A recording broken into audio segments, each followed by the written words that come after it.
Rosalie baru berusia 13 tahun ketika mereka meletakkan kain layang pengantin di atas kepalanya. Pada 15 Julai 1904, tangan kecilnya yang biasa memegang permainan masih menggenggam erat anak patungnya. Orang dewasa di sekeliling sibuk membetulkan pakaian dan memberikan arahan yang tidak difahaminya. Hanya beberapa minggu sebelum itu, dia masih duduk di lantai bermain dan berimajinasi seperti kanak-kanak yang lain. Namun, hari itu dia berdiri di depan altar. Di hadapannya menunggu seorang lelaki hampir 30 tahun lebih tua daripadanya. William Stocken berusia 40 tahun, kaya raya, dihormati, dan mula hari itu dia telah menjadi suaminya. Tiada siapa bertanya apa yang Rosalie mahukan. Tiada siapa peduli apa impiannya, ketakutannya, atau sama ada dia memahami maksud perkahwinan. Ibu bapanya sudah membuat keputusan.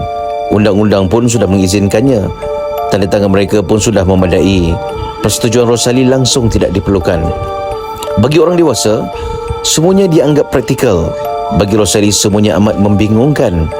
Apabila ibunya cuba mengambil anak patungnya sambil berkata bahawa dia kini seorang wanita, Rosalie memeluk lebih kuat. Anak patung itulah satu-satunya perkara yang masih menghubungkannya dengan dunia kanak-kanak. Benda terakhir yang belum dirampas daripadanya ialah anak patungnya. Seorang jurugambar merakamkan detik itu.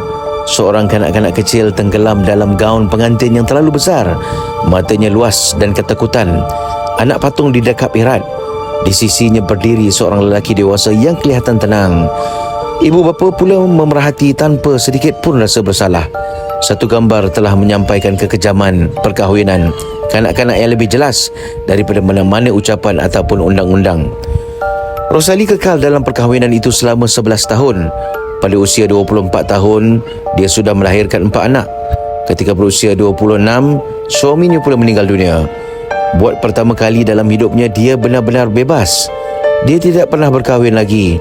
Katanya dia sudah membesarkan 5 anak-anak termasuk suaminya dan tidak berhasrat untuk mengulangi pengalaman itu. Anak patung itu kekal bersamanya sepanjang hayat. Bertahun-tahun kemudian, dia menyerahkannya kepada anak bongsunya sambil berpesan, "Jangan berkahwin sebelum bersedia. Jangan biarkan sesiapa merampas zaman kanak-kanakmu." Anak patung itu katanya menjadi bukti-bukti yang bahawa dia baru berusia 13 tahun ketika dia dijadikan isteri. Dia bertahan tetapi tidak sepatutnya perlu bertahan. Dan dia mahu anaknya sentiasa ingat bahawa seorang pengantin kanak-kanak tetap seorang kanak-kanak. Beberapa tahun selepas Rosalie menceritakan kisah silamnya kepada anak bongsunya, anak patung itu telah menjadi lambang kekuatan dalam keluarga mereka.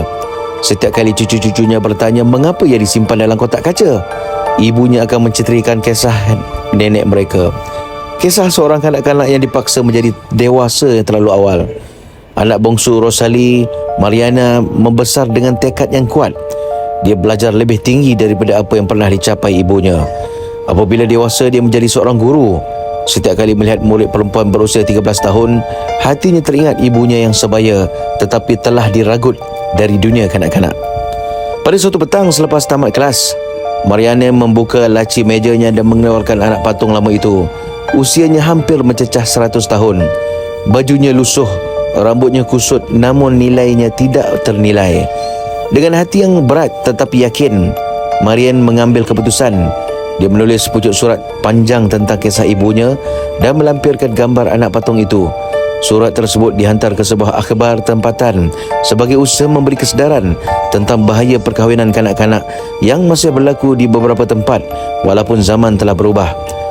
Beberapa minggu kemudian, kisah Rosalie disiarkan di halaman utama. Ia menyentuh hati ramai pembaca. Ada yang menitiskan air mata, ada yang marah, dan ada ramai yang menulis surat balas menyatakan sokongan agar tradisi itu dihentikan selamanya. Untuk pertama kali sejak gambarnya dirakam di altar pada tahun 1904, suara Rosalie akhirnya didengari. Anak patung itu tidak lagi menjadi simbol kesedihan, malah ia menjadi simbol harapan dan perubahan. Walah.